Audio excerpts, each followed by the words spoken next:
Episode 47 of the podcast with Scott, and I had not seen him in about 2 years, or 2.5 years, and this past week we've ran into each other twice in the same week, and I just wanted to have him on, and I just like to preface this with this episode is going to be an introduction to a larger series that we're doing where we question our surroundings, we question the government, we question what's going on with the mandates, and so this is just an introduction. And these next following episodes with Scott, we're going to go into depth with the mandates that are going on, with the elites that are trying to control us. So it'll span off into different series or episodes. So I think this is really important, and hopefully this sparks some questions within you, and it just gets the gears turning. So I'll see you guys on the next one. Enjoy the show. Scott, we're starting. B. Dale. Are you B. Dale? Are you Branden Dale? Are you Ventura Beer? Who are you? I'm just Branden Dale. I'm whoever you want to call me. Okay. So for this podcast, you're B. Dale. Let's go. An inside joke, and we won't even get into it, but the ponderer. You're the ponderer. Oh, that's right. But your sans wig. You're not wearing the wig. Yeah, I gotta find that. I've got it somewhere. I've got a picture. Dang, I still have that picture. Do you? Yeah, I wanna pull it up.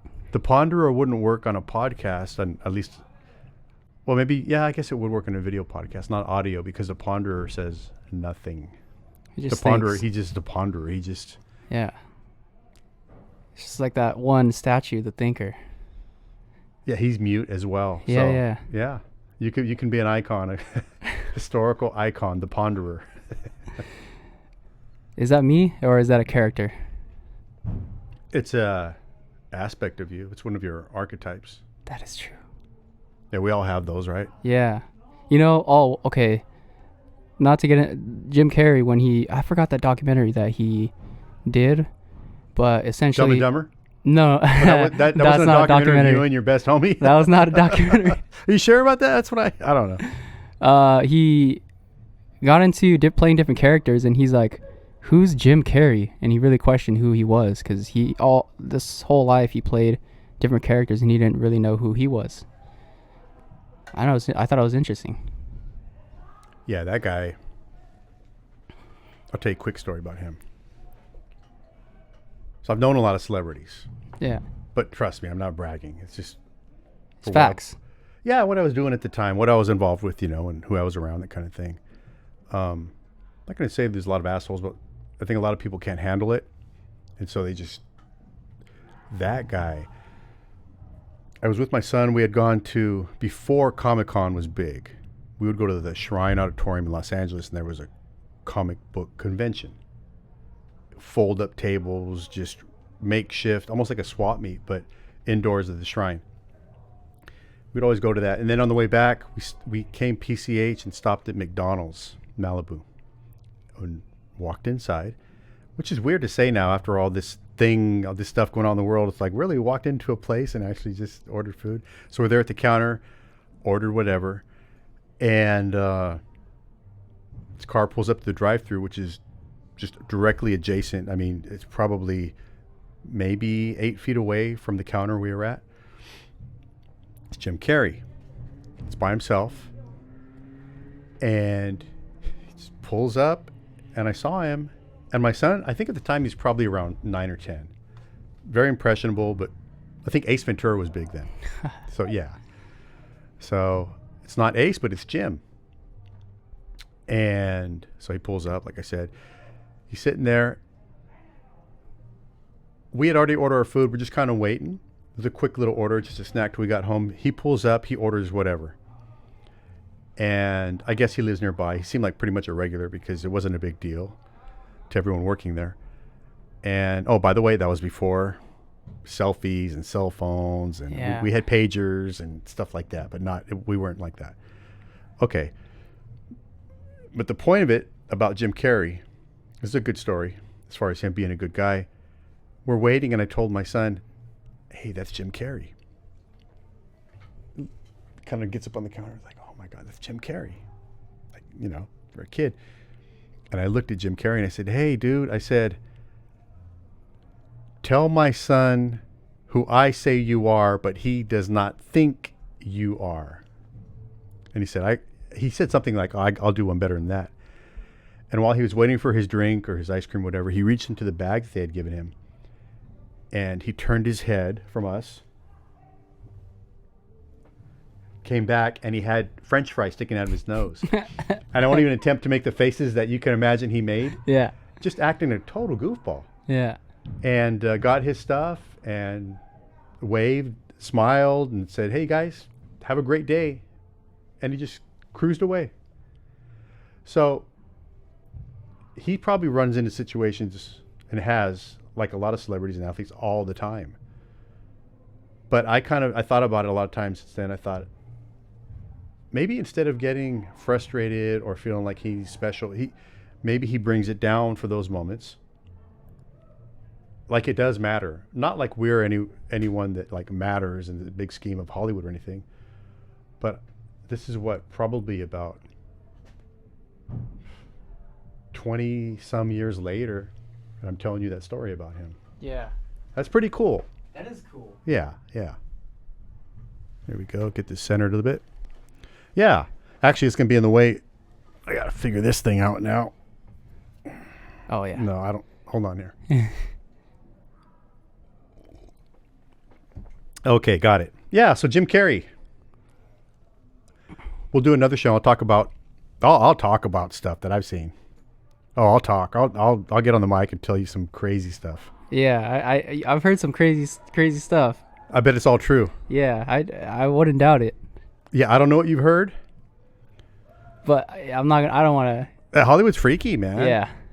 Yeah, you kind of have to be freaky. You kind of gotta get into that, huh? Yeah, well, you got to kind of fit into what you're getting into. I mean, unless you're already a freak and it's like, oh wow, yeah, I've been looking for this, but that's another podcast. It is. Yeah, it's because a lot of it's really creepy. I'm not going to say just dark, because if it's okay for them, it's not dark for them. It's from my vantage point or my perspective.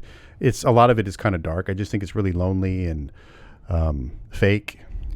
You know what? Well, not to get too deep into it, but one thing I really like is the internet and social media, because a lot of people, like musicians, actors, have become independent through the internet, and they don't have to be signed to these big labels. They don't have to be signed to, these big managers or whatever you call them.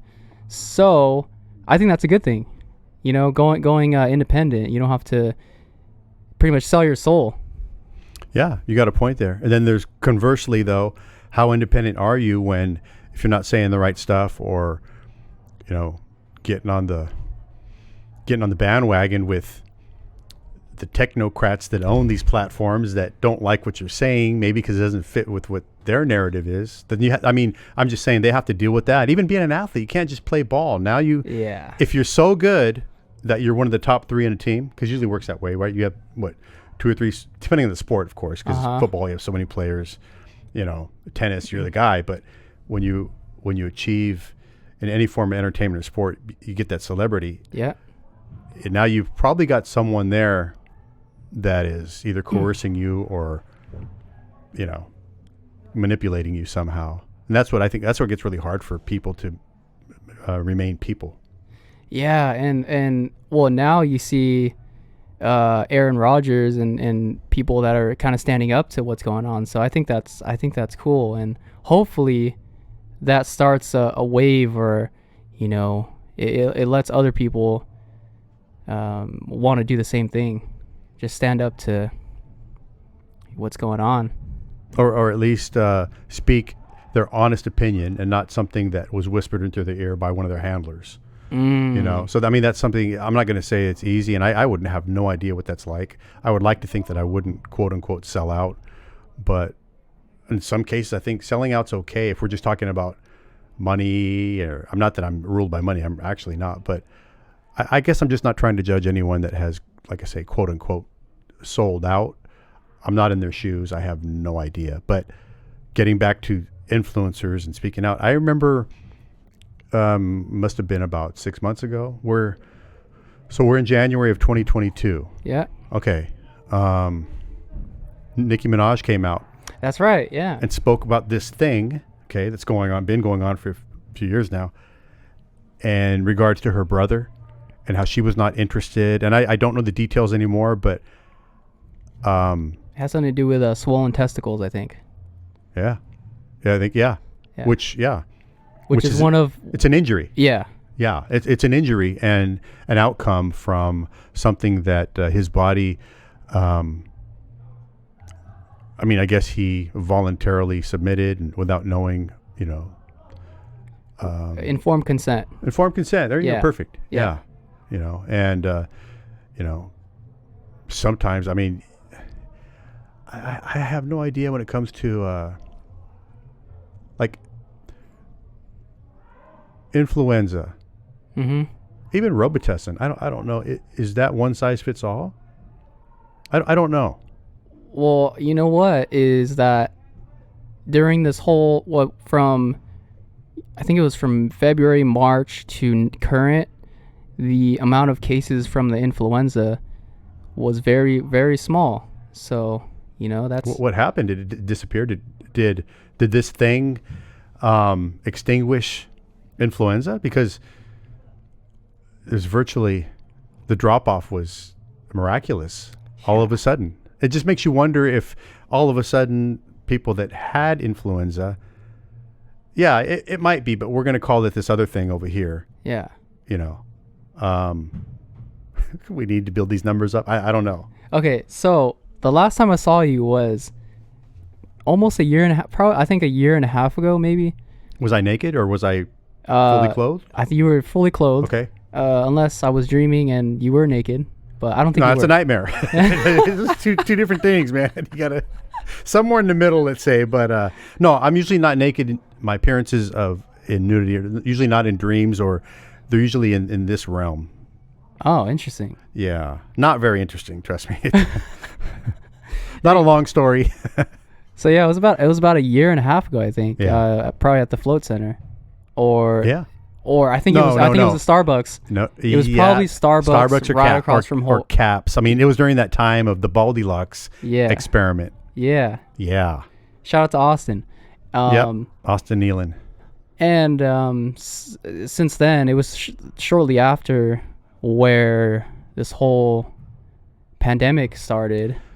Dude. Around that time, right? Shortly after our meeting, but right as the Baldilocks experiment, which was a show that I was co-producing and writing, and the whole ball of wax with Austin Nealon. So I think this thing broke on a Thursday. That Saturday we had camera, audio, we had our equipment ready to go cover a B-Boy summit in downtown Ventura. You were filming for that, I think. You guys went out and filmed. No. That's the thing. It was this. So all of this thing broke on Thursday, and they canceled it. This 2 days later on Saturday, it was scheduled, and it was canceled. Do you remember what month that was by chance? It was in March. Like probably March 15th. Okay. I want to say. Okay. Yeah. COVID hasn't done or what am I talking about here? This thing hasn't done a lot for my memory as far as enhancing it. So dates and that kind of stuff. Because the reason why this time stands out too is because at that time I was coming back from London, and this whole thing was, it was up in the air. Is this a real virus? Or is this a real thing that's gonna kill a lot of people? So it was unsure. I was on the flight wearing masks and stuff. So it was an interesting time. Well, what do you think about that? I think you're right on. I don't think it's let up. This thing, that's been going on. So, that's why, really, it's great to catch up on camera, but that's really why we're here, isn't it? Between you and I, we actually had a great conversation last night. And I'm saying this for your audience because you and I know, but yesterday we had a great conversation, which we actually, after every couple of minutes, we need to stop talking, man. This is too good. We gotta save this. This is really good stuff. Because actually, it's turning out better than our conversation, just being in person, Yeah. Well, sorry to cut you off, but No, you didn't. So since the last time I've seen you, we ran into each other like 2 times. I remember seeing you at the mall, and then right after that, maybe 2 days after that, I saw you at the mall. And I couldn't believe that I'm specific when I say that I saw you, because the thing is, I was amazed or marveled at how I recognized you, because both of us were obeying I don't want to say obey, but we were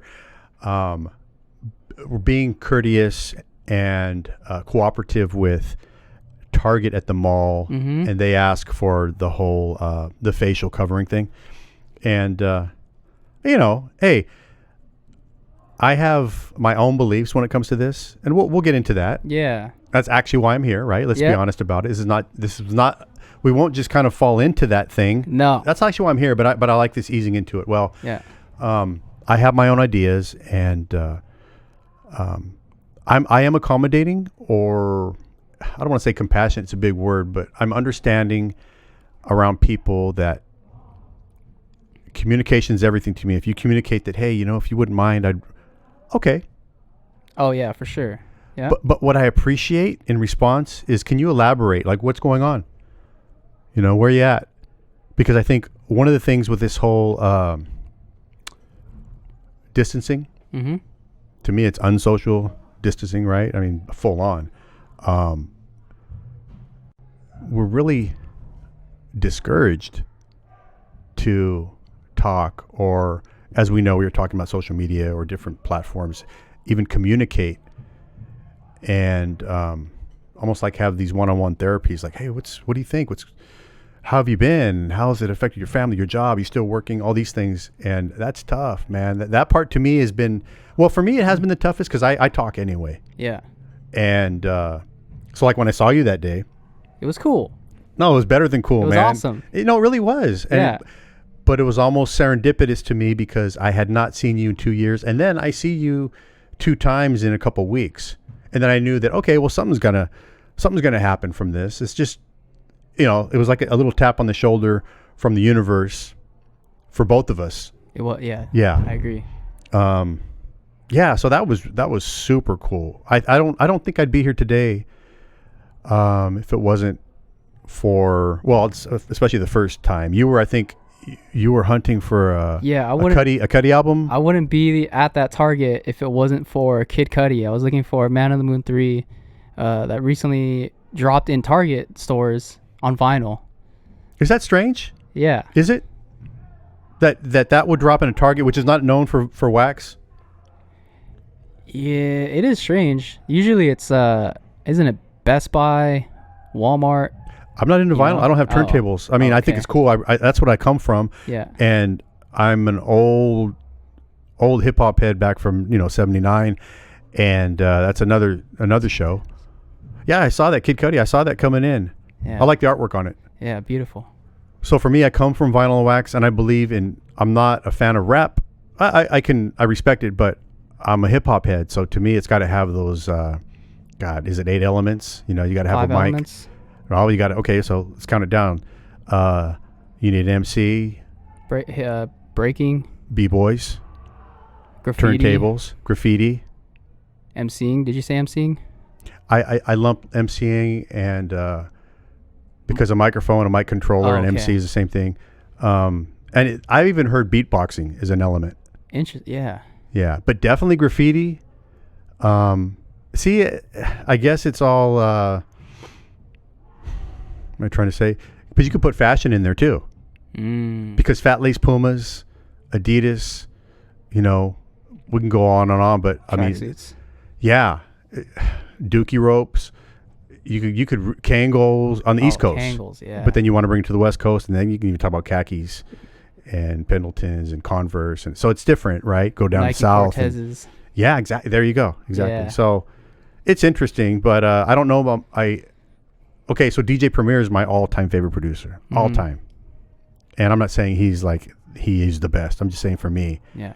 But also too, I went to Amsterdam in 1998 for the ITF, International Turntable Federation Championships. My first stop in Amsterdam was not the gray area or one of the cafes. It was Fat Beats. I had to go into Fat Beats and get my sweatshirt. And I wish I still had it. I've tried to get it, but it's not the same. You got to be there and take it off the shelf, But that's awesome. But Fat Beats in Amsterdam. So back to wax and vinyl, but that's how we found each other, And it's pretty appropriate or apropos for you because you're into music. So for music to be the thing that linked us together, and I do have a love of music. I ask people, if you had to choose deserted island, you could either have movies, never any contact again, but you get unlimited supply of movies, or music. What do you take? Well, it's interesting. Music can be made with just with pretty much anything, right? With movies, you need a camera, you need equipment. I'm not talking about production. I'm talking about for you to lay, and there's a recliner, or there's no, for you to enjoy, not to create. I mean, you could create, but yeah, you're right. I mean, no, but if you had to, and then okay, but now you got to narrow it down to an actor or a director, let's say, for movies, and then an artist for music. Where do you go? There's so many options. Yeah, but that's what makes it tricky. Yeah. Well, we'll talk about that. We'll bring it up on another episode, but that's a good one. That I used to like to ask people that. But then, it depends when you ask me what I'm going to go with as far as, it would be music. It would be music. Well, okay. At this current moment, what would it be? Because I just started it back. I go around in a circle, right? And so once again, this would be different 2 days ago than today, but I'll tell you right now, it'll be James Brown. Interesting. Yeah. Cool. Yeah. But once again, if you asked me a couple days ago, it might have been, might have been someone else. Might have been a piano player or something. I don't know. Might have been Yuruma. I don't know. It just depends on what I'm feeling. But it could have been Andrea Bocelli. It could have been Bob Marley. You know what I mean? So it's just kind of like, where are you at right now? Yeah. And if the world, if you were about to be cast away somewhere, I guess it's always that, where are you at? It's like, what do you want to eat? It's always constantly changing, always constantly flowing to different. Yeah. Well, it's all nourishment because it goes through the ears, but it hits your soul. It's the same with food. It's all nourishment, and it depends. You just want to eat something that's good for you that you still enjoy, but are you just going to just go balls out and just go get whatever, the most unhealthy food, but you love it the most, is that what you want? Like, that's another thing. If you could have one food and that's it the rest of your life. And I always go with potatoes because I love potatoes and you can do so much with them. I would have to say eggs. Really? Yeah. Okay. What's your favorite? So out of that, what's your favorite way to eat an egg? Or are you just gonna, scrambled. Are you going to lay it yourself or are you just going to, you're going to scramble it? Yeah, I'm going to scramble eggs. Okay. And if there's rice available, eggs and rice. No, you can't. No, I'm sorry. No, you gotta have one thing. You could have rice. Yeah. No, eggs for sure. It'd be eggs, huh? Yeah. Interesting. Yeah. What type of eggs? Chicken? Yeah, chicken eggs. Okay. The ones that are pasture raised. So the yolk is more yellow than the ones that. Or even orange. Orange. Yeah. Orange. I get them. If you want them, I have a hookup. Dude, I'd love some. Yeah, she grows them a friend of mine in her backyard. Yeah. Yeah, because chickens aren't supposed to eat corn. They're omnivores. Dude, so she has microgreens in the backyard. She's growing, I believe, in this case, a tower system. She might have others, but she's got to put nets around them because they go crazy on the greens, which is good. Yeah. And then she saves the poop because it's good for fertilizer. Uh-huh. So it's just a whole ecosystem. Yeah. Yeah, it's a whole permaculture, way of going at it. It's another podcast. And that is another podcast. That's another we're podcast. Talking about. Yeah. But kind of just going back to the whole situation. So we're just catching up. I want to. Yeah. How has it been for you, mentally, as I don't know, with work, seeing people around you. How has that been? Well, since the last time I've seen you. You mean 2 weeks ago or 2 years ago? 2 years ago. Yeah. Well, I lost my business. I was told to be 2 weeks, so I shut down for 2 weeks, and I did that thing in mid-March. And I decided I was going to keep paying the rent, keep it going. But without getting in detail, this type of service I offered, it was water. It was starting to turn, meaning that it was actually becoming grain. And this was a type of water that if you went to a pool and you see the beautiful water, which I didn't use chlorine, but let's go in the water. It looks great. In this case, same thing. If you went to a pool and it's turning green, I don't know. They're not taking care of that water. No. So I started running into that with no true reopening date and no confidence in our government, in our system. No confidence, probably even more no trust. Like I just don't, whatever they're saying to me, I haven't trusted them. I'm 56 and I don't know if I've trusted them since before I started voting. I don't know. But so I just decided it was time to shut it down. The whole thing was, we're just going to be closed down for 2 weeks. 2 weeks, slow the spread. Slow the spread. That was, see, all these slogans. Yeah. Slogans. What is that? Yeah, but it's on their end. It's not just something catchy that someone coins at the, the water dispenser or over coffee. It's these things are planned out, man. Yeah. These things are. They're very. It's a high level of psychology, and I feel like with this thing going on, it's been going on for coming up on 3 years, right? This is definitely a mental experiment. At the same time, a plan that's been in the works for a long time and now being implemented, but still yet an ongoing experiment. So when they tell you to double up on this and now we're going to do that, trust me. To see how much we can, you think it's to see how much we can put up with, or to... And to see not just how much, but our reactions to it. What do they do? And I guarantee somewhere that there's someone in the tower above going like this. Oh, yeah. Observations. He did that. He's not reacting. He's not pushing back.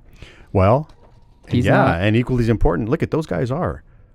We're like farm animals, and they're just watching how the chickens, interact with the quail and the cats and the dog or whatever it is, But let's ramp up the stress amongst these people. And we have tools such as the fear stream, I guess we can call it media. Let's create this division, black against white, red against blue, it's all color based, right? And they keep pushing and pushing and pushing.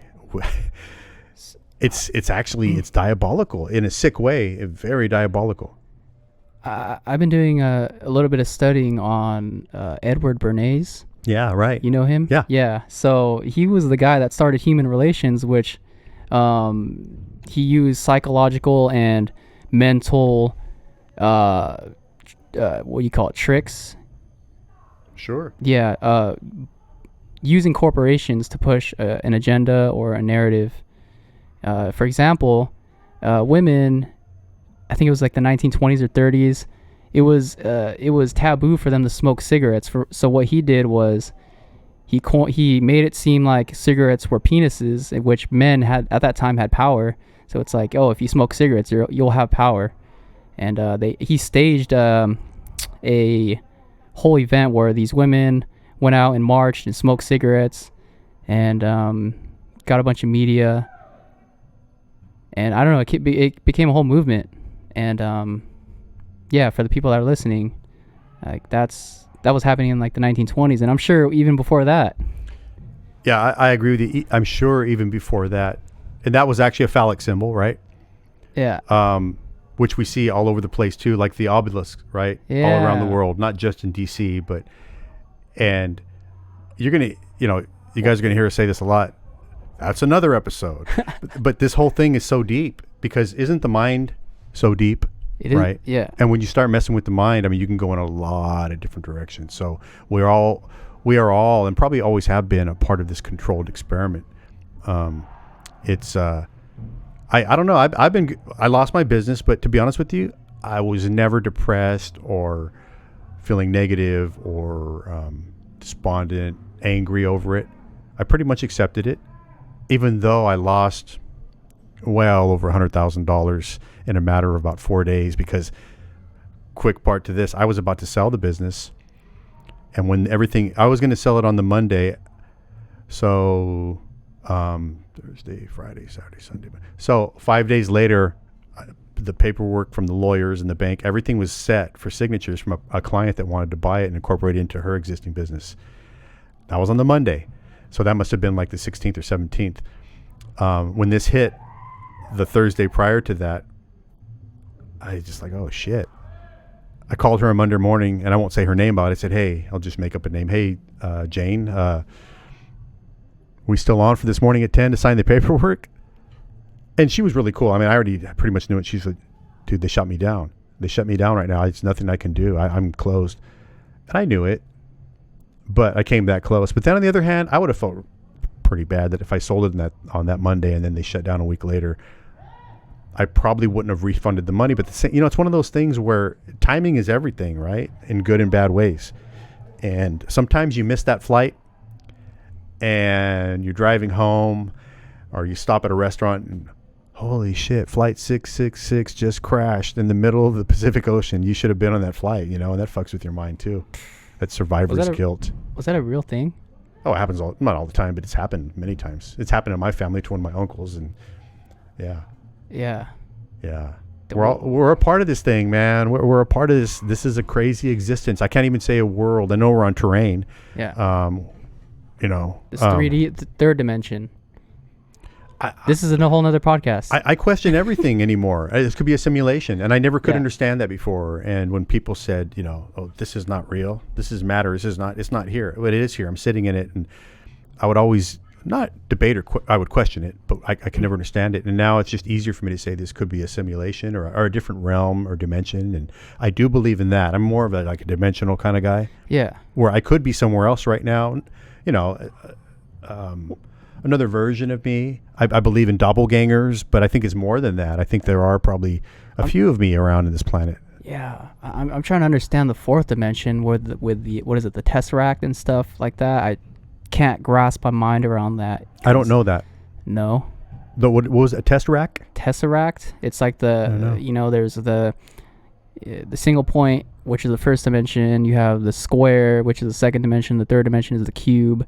Okay. And then the fourth dimension is, I think that's the Tesseract, which I'm trying to picture it in my mind, because you can go from the third dimension to the second dimension, but you can't, if you're in the second dimension, you can't go up. So from the third dimension, I'm trying to picture what a Tesseract looks like. And it just blows my mind. Well, the cube, I think the cube is about as far as I can go. Oh, yeah. Yeah. I'm sure if it could be illustrated somehow, or could it be? Is it totally ethereal, or can we envision a Tesseract? I don't think we can, but we can get an idea of it. I could show you a blank screen and say it's right there. Yeah. You just can't see it. I'm fucking with you, but at the same time, maybe it's that. Maybe. Okay, so where's your faith in that? Do you have faith in or trust in things you can't see, but you're just said, but it's there, dude, trust me. I went to school. I know this shit. Well, okay. Because that's what's going on with this thing right now. Well, that, and you could say a whole, God or like a soul. That's not physical, but you can feel it. But is that what it is, what you feel? Maybe. Well, there we go with the maybe. I mean, that's great. Yeah, because I'm with you. Oh, no. Yeah. No, I'm with you on this. And let me wrap up your question, though, about where am I at with this. The worst of this for me is that not only did I have a lack of trust over power prior to this. Yeah. And now I catch myself wanting to trust certain things, and not just with regulations and all that, but just thoughts, or philosophy. And I'm like, I don't know, man. I don't know either. I don't know. And if you have subjects, right, in this controlled experiment, isn't that what you want? You want some chaos. You want them on their heels at all times, right? Because then it's easier to direct someone to literally direct someone in a certain way if they're on their heels, not if they're grounded. I guess that was the whole, from what I've been reading and researching, that's the whole idea, is that, they'll have a variant alpha, and then they'll be like, oh, it'll slow down for a bit, and they'll introduce a new variant, and then things will get tense again. They'll just keep moving back and forth until they implement this system. Well, and these are just ideas. Well, they're also trying to buy time, but they want to be ready. When they're ready now. They're not quite ready. And I don't know if you want to get into this now, but what my feeling and from what I've studied and learned from other people, I didn't come up with this, but my idea is that this whole thing it's not about health at all. It's not about. No. It's about the economy. Does that sound crazy? No, to me that doesn't. Well, I don't mean affecting the economy as far as corporations are flourishing. Like Amazon's never seen better numbers, right? Walmart, Home Depot, they've never seen better. These are the best numbers they've ever seen. Mm-hmm. So I'm not talking that way. I'm talking about a collapsing economy. So the dollar standard, which used to be, as we know, the gold standard, but now the dollar standard, which has become the global standard, it's been crumbling for a long time. And I think that it's actually crumbled. Well, it's been done for years now. I think it's been, and we're just basically not even the coattails. We're on the resin, or what would you say, the after fumes. Since this whole pandemic started, I think 80. I don't know the exact number, but it was like 80% of the currency that's out there was created in these past 2 years. You think? I'm not sure. I'm not disagreeing because I don't know, but I'm not so sure about that because I don't think there was anything to create upon. So I think that it's just actually numbers. It's just numbers. Yeah. It's meaningless. Now, when you say, well, then how come I can go buy this and buy that? It's the belief in. Well, that's still trade, right? You're still trading, but Yeah. I don't think what we consider to be value in a dollar, it's just not there. Now, how can you keep printing all this stuff up, sending people checks? And we're talking about tens of millions of people are just getting checks, right? Yeah. I think this thing is so big that this is part of their, I won't say a loss, because I don't know that they're really losing anything. When you get to the level of the controllers of this, whatever this is, this simulation or this planet, whatever you want to call it, they don't make money. Jeff Bezos is not worth, it doesn't mean anything at that point, because when you have, I think they have stature and there's a hierarchy and they fit in with that, but these guys aren't buying groceries. These guys aren't paying a mortgage. They're not buying cars. Everything is accessible to them, but they're not buying anything. They don't need money. No. They don't need money. You get this, right? Yeah, well, I do get that. And maybe having enough money to where they can have bunkers or, be able to leave outer space or leave Earth and go to another planet. I don't know. No, you're right. And I don't mean to argue with you, but. Oh, I'm not. I'm just throwing out ideas. But even to build all that stuff, if you own the shovel or you own whatever it is, you own the car, you own the fuel station, Mm-hmm. you own the roads. Is it really costing you any money to drive somewhere? They already own everything. So I think a lot of that is, it's like another podcast. NASA. Is that just a big funnel money pit, or is that like a real thing? I don't know. Let's get into the moon landing and all the questions that are there. I saw recently that, well, this was in 2009, where they had this moon rock that was in a museum, and I guess that was fake. How did they prove? I mean, because how would you do that? I mean, I'm not putting you to the. No, yeah. I just saw an article that they was believed to be real, but then for some reason they said it was fake. It could be. No, could they just tell us that to fuck with us? Like, oh, yeah, that's what so that I'm way, thinking. see, keeping us on our heels Yeah, again. Like, yeah, we never yeah. know what the hell's going on. It's laughable. I'm glad you're laughing because is. I am too. It's just like, wow, really? Yeah. So now we're kind of hopping around Yeah. here. We'll get back focused, but that's why I feel like if you can't trust anything, learn how to trust yourself and cut it all out. I don't care. Go for a walk. Get in the ground and stretch. Go volunteer a stranger to say, you know what?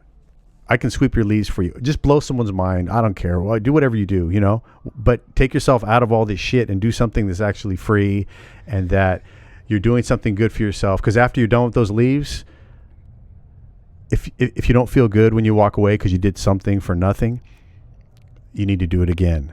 And you need to make it a practice till it really sets in, because it's in there somewhere. Yeah. It's in there somewhere. Yeah. And it's just good. It's just a good thing to do, not because, it's like someone said it's really good. There's a feeling behind there. You can find that. Yeah. And once you find those feelings in different things that you're not being led into or controlled by someone else or something, that's freedom. When you can figure out how to make yourself happy and healthy, free from any outside influence, exterior influences. That's freedom right there. Ultimately, we should be healthy and happy. That's it. Yeah. That's it. I love this, the Bible verse, in this world, not of it. So it's not be conformed to this world, but the world inside of you, pretty much. I love that. Yeah. You just summed it up. Yeah. Yeah. And I think I find my comfort, or I know that I find my comfort in simplicity. Mm. And that's what frazzles me when things or they start getting too complicated. Oh, whoa, because I don't trust it. What are you trying to pull here, you know? Well, yeah, like I think we were talking about this yesterday. It's good to be informed of what these people are trying to push so that you don't head in that direction. And yeah. Oh, another podcast. Another one. Yeah. Are they people? Oh, yeah. I mean, they could be psychopaths that have no empathy or compassion for anyone else, thrown in the towel. I think they hate us. I think they really just despise us, and we're nothing more than, There's livestock. a term for that. There's a term that they use, or from what I've heard, it's not animals, but it's commodities. Some term like that, some demeaning term like that. Right. Like you're really not worth. But see, it's backwards. Yeah. And I think that's the thing about us, the caring ones, or the ones that really ponder, or the ones that really care. They're lacking that. And that's the one thing that they cannot harvest from us, and they can't. Oh, for sure. Inject into someone to create, and I think that's where the hatred comes from. They hate themselves, but yet they mirror that, or they reflect that upon us because we have it. We have that without trying. We're natural beings, Yes, thank you. We are natural beings, and. So once again, that's another podcast. But this world is so vast and intricate. It doesn't have to be, but it's been created that way. We are, as people, we are very miraculous and very intricate. But at the same time, we're very simple. And that's why, like, my wife and I have been discussing, living more of not so much a lifestyle, but a philosophy of the Native Americans, or as you might say, First Nations or indigenous people from North America. I mean, before the borders, even in Mexico, and South America, it's all without borders. They really were, related in some form or fashion. Okay, I know we might steer into another direction, but I'm ultimately going to bring it back to the whole this thing. Okay. Yeah. So, with the theories with the Egyptians and this whole cataclysm that happened somewhere around 10,000 years ago, there was a few people that survived, and those people had to go with the Aborigines, or the people that were living off the land. So these are just theories that I have in my head. I like it though. I kind of have it where we're kind of headed in that direction. We're relying on electronics, relying on all this stuff. So if there is a cataclysm or an EMP or a solar flare that happened, the people that would survive are the people that are living off the land. The people that survive would be more likely to survive would be living off the land. Do you think so? Yeah, and that kind of gets back to just being a natural person. Yeah. And not synthetic. Pretty much. That's the whole, yeah. You know what I learned yesterday? So my wife, I'm going to be a little off with this, so that the numbers aren't going to be right, but it's still pretty staggering. She met a guy that lives here in Ventura, but he works at one of the main, I guess you'd call it a hub or a warehouse for Amazon in Cerritos. Yeah, I don't know his name, so I can't even disguise it or whatever. But anyway, so he told her, and this wasn't like a negative conversation. It was very a matter of fact about it. He was saying it, but that the meat that makes it to our markets here, a lot of it's coming from Austria, which is not bad. Okay, that's fine. From over there, but it's not as fresh as you may think. Fruit, like apples, for example, could be a couple years old. But how, by the time it gets here, I wouldn't know that. It bummed me out, though, because I know this stuff is coming, and I know what's been here, GMOs, but like, holy shit. Yeah. So how, and this, I'm joking around, this is another podcast that we're going to have about growing your own and getting more involved with your food. Because that's going to be another deep one. which I really shouldn't even scratch into it now, but just this whole thing of being synthetic and not natural. Well, forget about external influences, but what you're eating.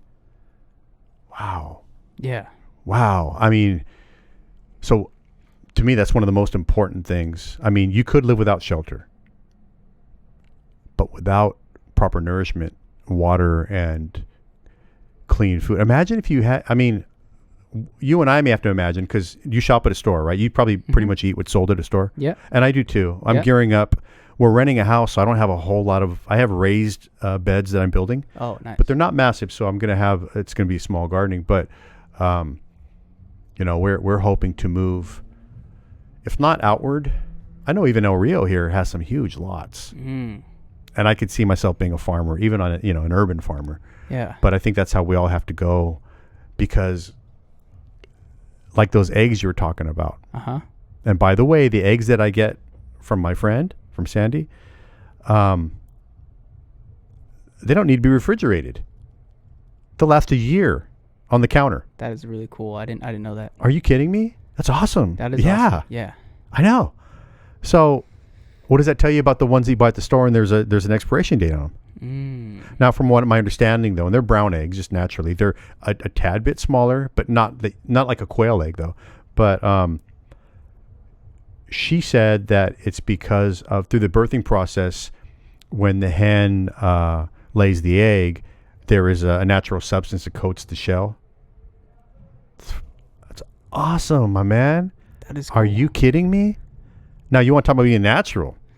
That's, I mean, is that the way? Is that the way that it was intended to be?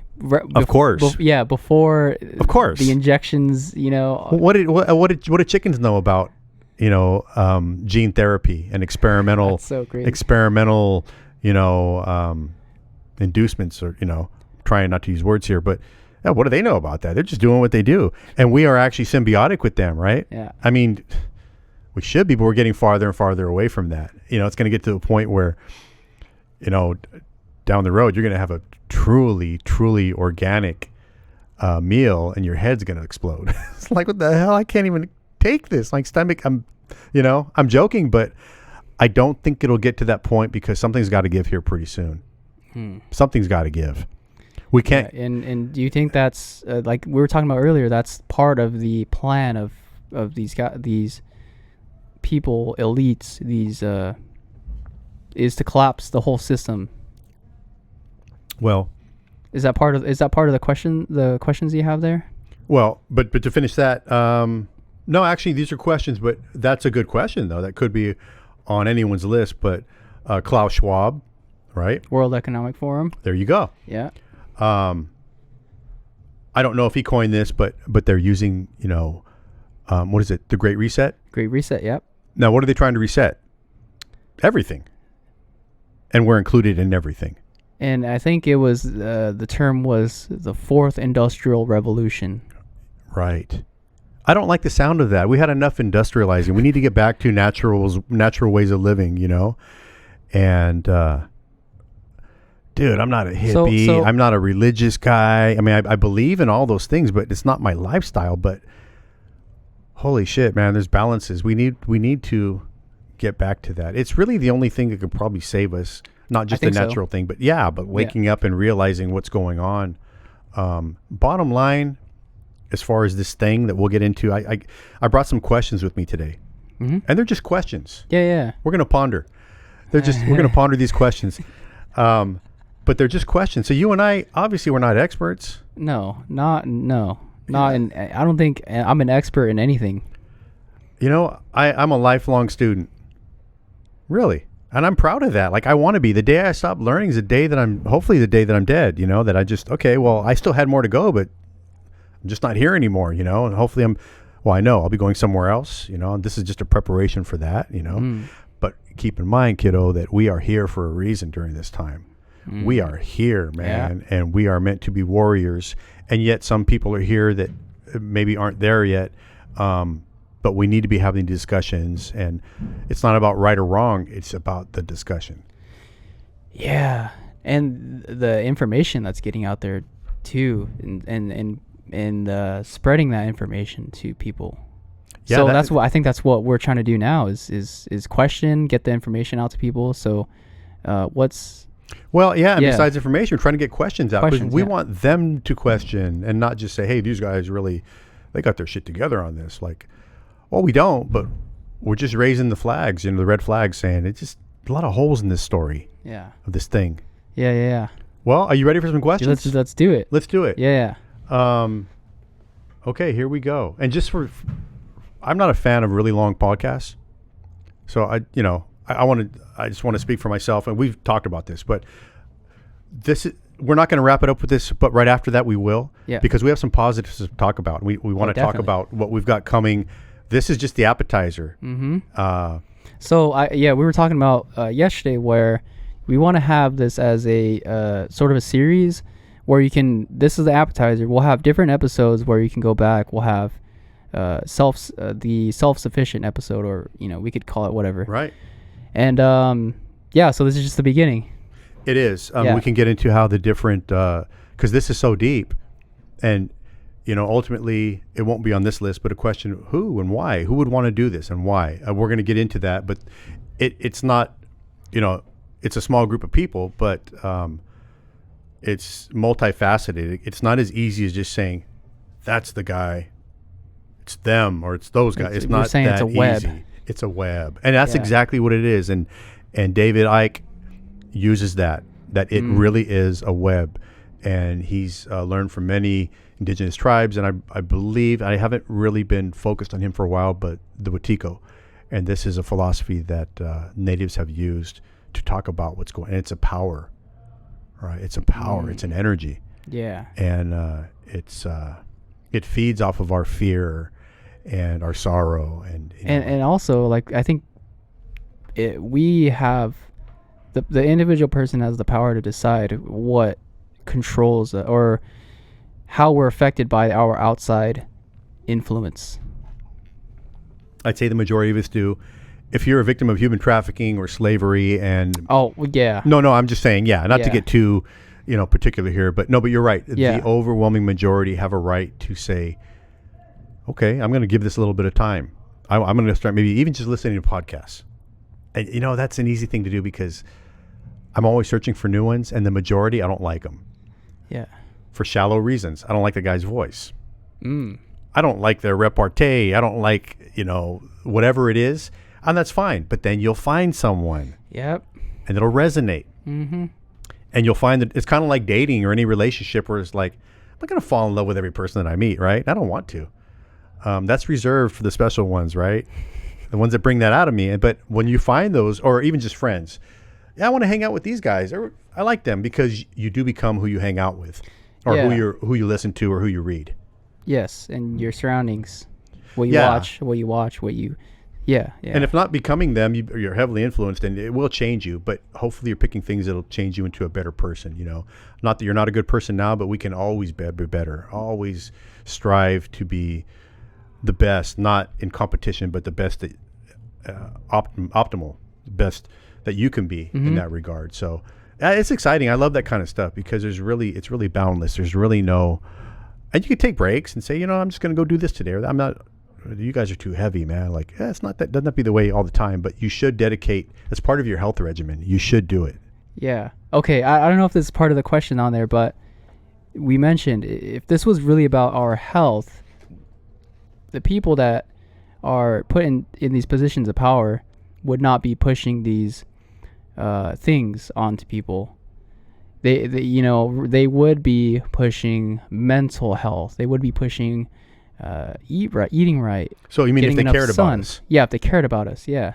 Well, see that, and that, there you go. You just actually proved why, a good point anyway, or an argument as to why they do not care about us. They don't. Stay out of the sun in 2020. Stay inside. Yeah, really? Yeah. So there's a lot of holes in this story, and remember, and this might be one of the questions on here, but we're going to listen to one guy and silence 1,000 others. I mean, it's just weird. And this guy's not even, and this guy's really just an administrator. Hey, he was an MD. What? Who? Ouchie. Oh, his name. You probably know his That name means sickle in Italian or something like that. That's not even his real family name. Well, the Abyss family, that's a whole other thing. He comes from this guy we're talking about, this little mouse little dude. I call him Fievel. Fievel's family was the Abyss family. And there's a really good documentary by Good Lion Films. And you can find Good Lion, I'm not sure on YouTube anymore, but go to goodlionfilms.com. And Nick Alvear is a great document. He taught himself. And you being an editor and a film guy, you would appreciate his stuff. That, to me, around here, he's the best. The best. But Good Lion Films, you want to go check that out. But he has a deal on that family and the Abyss family, and I'm just going to really just scratch the surface. The Abyss family was in the talc, ultimately talcum powder business. Interesting. Yeah, and if you got to see the documentary, because I'm not doing it any justice right now, but Johnson & Johnson had a talcum powder that they actually, there was this, I think it was a class action that they were defeated by, that they knew that baby powder was inducing or creating cancer in people and babies. Now, how sick is that? Babies. It's just, and these are the lines that I'm like, even what's going on now with this thing, that pregnant women and babies. Yep. Are you kidding me? Like, this is just, there's evil, then there's this another level of evil. Yeah, there's levels to this shit. Yeah, and then you say, well, why? Why would they? You know what? I can't answer that question. I mean, I can on surface, on paper, what we see them doing. There's event, 201 that happened. We'll get into that later. Mm-hmm. There's the SPARS document, SPARS. You guys look up the SPARS document. There's a script to everything that's going on now, and actually goes beyond today's date, and you'll see how everything that they predicted would happen has happened. I don't know how to believe it, how not to believe it, because in the end we win in this script. So that's weird to me. See, okay, I was going to go on. No, but I was going to get in the spiritual side, but that's okay. So I have these, I'm just calling them the thing. Okay. And this invisible terrorist that's been effing up our lives for the past few years. I'm going to call it the thing, because I remember seeing a movie.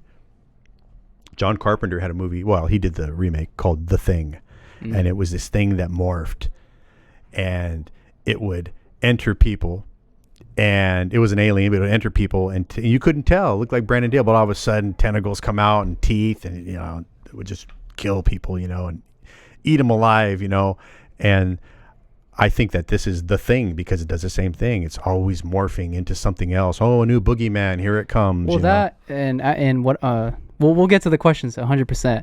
But what was it, Ronald Reagan or John F. Kennedy, one of those presidents that said if there was an extraterrestrial I thought you could say extra testicle. I'm like, whoa, I've heard of that too. No, that's actually pretty cool. I've only heard it too. Yeah, but when it's hanging from your chin, you got problems, man.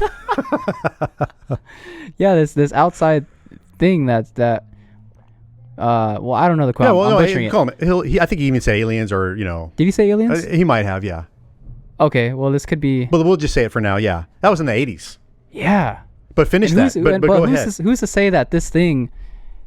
But finish his. I mean, not verbatim, but finish what he said basically.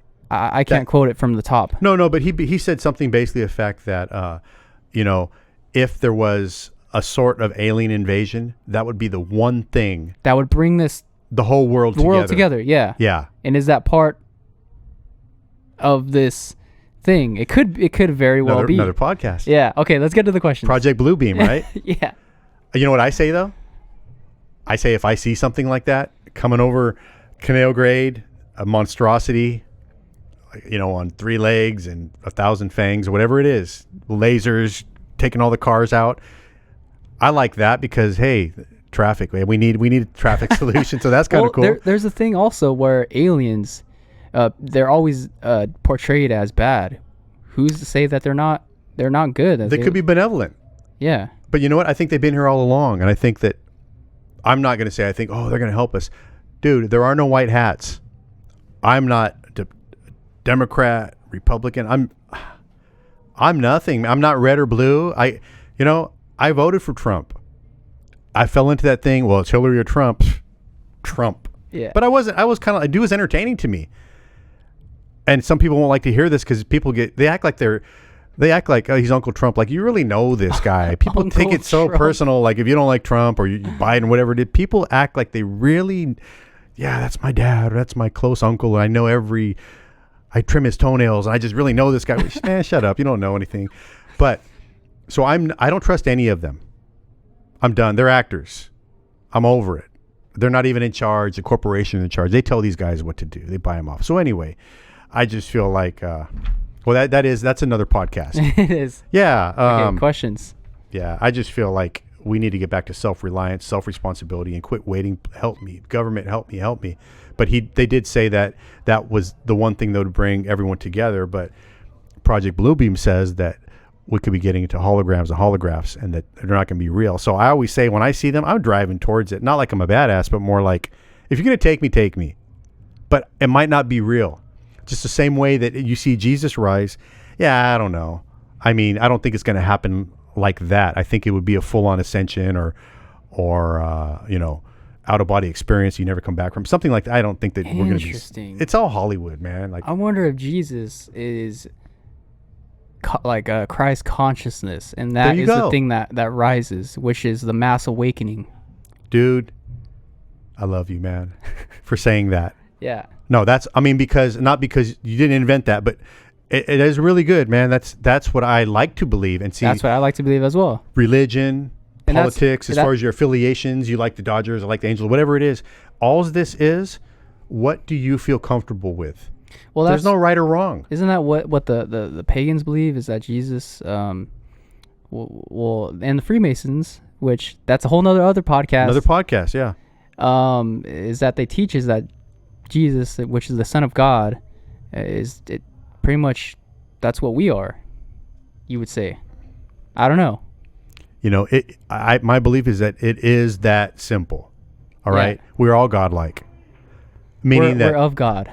Yeah, exactly, and we have that inside of us. But but see, people take the word God wrong too, because to me, sorry about that. You're right.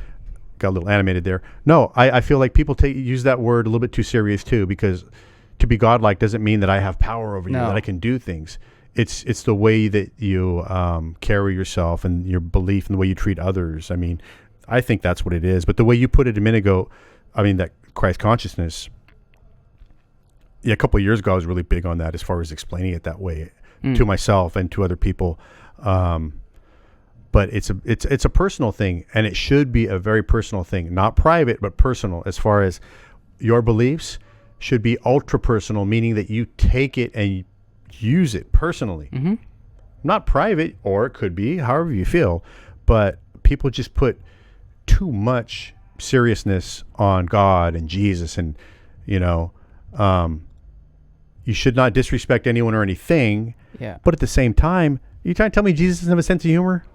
Come on, man. Austin, getting back to our comedy show. Right? Austin and I were going to do a thing on Jesus where he came here and we were going to shoot pool with him, do these crazy tricks. And he was in high school and he's just the best basketball player, bring the ball through his robe and playing in sandals and dunking. We were going to do a whole thing.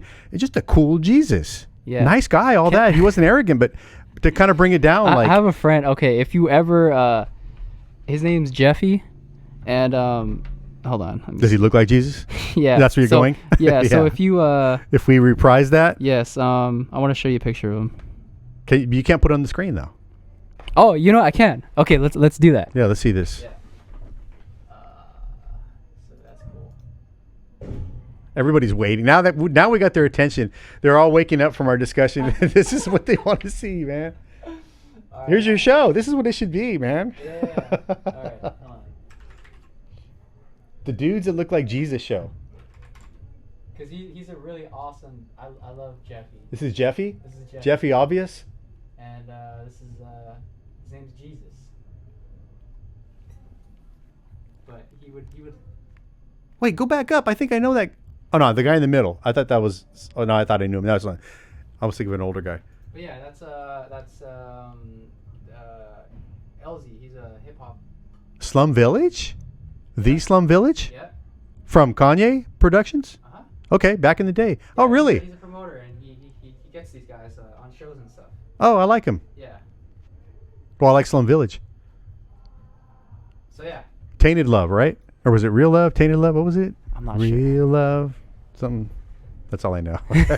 Tainted Love, I think. I don't know. Yeah, okay. So Yeah. where we at, man? You want to get to this Yeah, list? let's get to it. Oh, so one last word on Jeffy, though. You can't just show him and then go away. So what does he know? Has anyone ever sat him down and told him he looks like Jesus? I'm sure he has. And then there's he also, I think there's a running joke where Amish Paradise with Weird Al. That was the homie Ty that brought that up. You know what? Has Jeffy Obvious ever got in full costume and just walked into a church and just chilled? Dude, that would be awesome, man. I'm gonna pitch that to him. But here's the thing: people get pissed over stuff like that, and that's what I'm saying. They take it too serious. Like, really, who is this guy hurting? And you think it's disrespectful? Why is it disrespectful? You know? Yeah. I've seen people go to Comic-Con dressed like Superman. Oh, you can't do it. Come on, man. Like, who do you think you are? Ben Affleck? No. I'm Steve Reeves. Like, oh, okay, you're cool. Yeah. You're cool. I People are stupid, man. Yeah. Uptight. They are uptight. Well, not all, they. We should not everyone, but you know those people. I would love to see something like that. Everyone is uptight. No, just kidding. To a certain degree, right? I mean, there's got to be something that bugs you, right? Yeah. I know what it is now. We'll get to the list because I saw a guy wearing facial covering all by himself, windows up, and he was shivering, man, right? Coming down Rose Avenue. But you know what? I look with interest when I see people doing that or wearing gloves, walking their dog in the middle of nowhere, fully garbed up. I just feel like I accept everything. And I just feel like, I mean, now with this I do. And so, but there was a time I was like, I wouldn't say it, but like, yeah, I'd have to go home and report it to my wife or someone like, I just saw this guy today by himself, you know. Yeah, I get that way too. So I was getting that way. I walked in and a guy, gloves, mask, jerking off to midget wrestling. Like, dude, you need the glass and the gloves, the facial. I mean, really? Come on. That's uptight. Yeah. Yeah, I'm all into midget wrestling, but I'm uptight with well, is that even the term?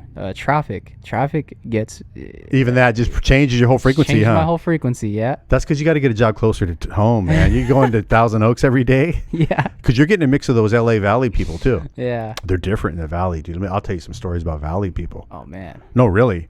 Just drive up and down Sepulveda for a while, or just park in the parking lot, watch people walk by. No, they're different. Yeah, no, really. I think I'm talking alien or from underground, kind of stuff. People that live under the stairs. Yeah. They're different. But then you do get and I'm not saying I love the Armenian culture. I have friends that are Persian, Armenian. Oh, yeah. I was in Egypt and they drive. It's crazy. But there's no traffic laws there. I don't think so. But that's right here in Mexico too, dude. You can have 3 lanes here, then 7, then 1. It's like, yeah, no, it's nutty, man. Yeah. But then it's bad in California too. I've drove from banning. Huh? Drived. It's not drived. I'm just kidding. You need some more wine, man. What is it? Huh? Drove? Drove. Yeah, it is drove. Yeah. But in slang, drove means to be really pissed off. I did not know that. Yeah, I was drove, man. I don't even know what that was back that's a long time ago, but I haven't heard that term in a while. But drove used to mean pissed. Oh, shit. Like livid. Okay, so, well, let's just get to the list. Yeah. Okay. We'll talk about the Valley aliens at another show. But I'm telling you, man, you need to look into that. Seriously, you need to get your camera down there and your mic and just start. Yeah, that's interesting. I'd love to. Well, so I think I counted 21 questions. And once again, no expert. These are just my questions. And I've been compiling them from the beginning. Yeah. And I've heard other people pose these same questions. But here we go. If we are in a state of emergency, why don't we hear the constant sounds and sirens of emergency vehicles 24 hours a day? Now, this can extend if you want to comment on all these, and feel free if you. No. But I'm not waiting for that either. Just so you know. Yeah. Keep going. But give me your thoughts if you like. Uh-huh. Okay, that's one. If so many people are dying, Why are mortuaries and funeral homes saying that their business is normal or slower than usual? And why aren't we seeing endless processions of cars at cemeteries? When we're going back, not today. We're talking from the genesis of all this thing to now. I don't remember seeing that. I saw a lot of empty roads during that time, especially during the first 6 months, right? Or 4 months, whatever it was. It was eerie, like The Walking Dead. Okay. Do you remember that? Well, because you were still going to work. Yeah, from my personal experience, I can speak on that. So at work, we actually, well, and a lot of places, these hospitals ordered trucks, like refrigerator trucks, to put in the back of their hospitals to store these bodies. Okay, now let's just give a little bit of a little background here. Explain to the audience where you work, where you've been working for a long time. So you have, I don't want to say full access, but you know this place, your place of work. Yeah. And let the audience know, for those that don't know. For those that don't know, I work at a hospital. I'm not going to say which one, but yeah, I work at a hospital, and we oversee these how would you say, operations? Yeah. Right. Yeah. And so prefacing that, there was not overflowed. There were not a lot of people dying. So from my understanding also, we've talked about this, but are you still in, let's just say a maintenance or? Yeah. Okay, so you're not a medical professional. No, I'm not. You're not a frontline worker. I'm not. Have you had access to any other areas other than your? Yes. And at any time, did you see any sort of chaos or? There was no chaos. I've seen, from what we do, is we set up HEPA filters, which filtrate the whole building. Building, yeah. So there's that. We set up plastic. There was a lot of people going in and out, but it was not packed. It was not overrun by people. Yeah. You have, and I've heard this from other people that actually work at other hospitals. The same story. Now, what we comment on here, this is not hyperbole, or we're just questioning. That's all we're doing, and observing. That's all we're doing here. I just want to be clear on that we're not trying to say this is how it is everywhere. And we're not trying to say, hey, this family hasn't had a loss or a circumstance to do. We're not saying that stuff. I just want to make sure people know that we're not here to bash. Because my mom was really sick from that. She had underlying conditions. Okay. Diabetes, and she was. That's on the top of the list for having comorbidities. Yep. The diabetes. Yep. Okay. And she was pretty sick. So, but thankfully she's good now. So. Yeah. Did she stay home the whole time, or did she? She ended up going to the hospital. Okay. Yeah. Cool. And was it the one you were at, oxygen. Or was it the one nearby up the road here? No, here where we're at in this city. Yeah, up the road. Yeah. Yeah, up the road. Yeah. Yeah. Okay. Yeah, she was on oxygen. But not a ventilator, right? Not a ventilator. Okay. And I heard that's when you're on the ventilator, you have a very good chance of not making it. Not making it. Yep.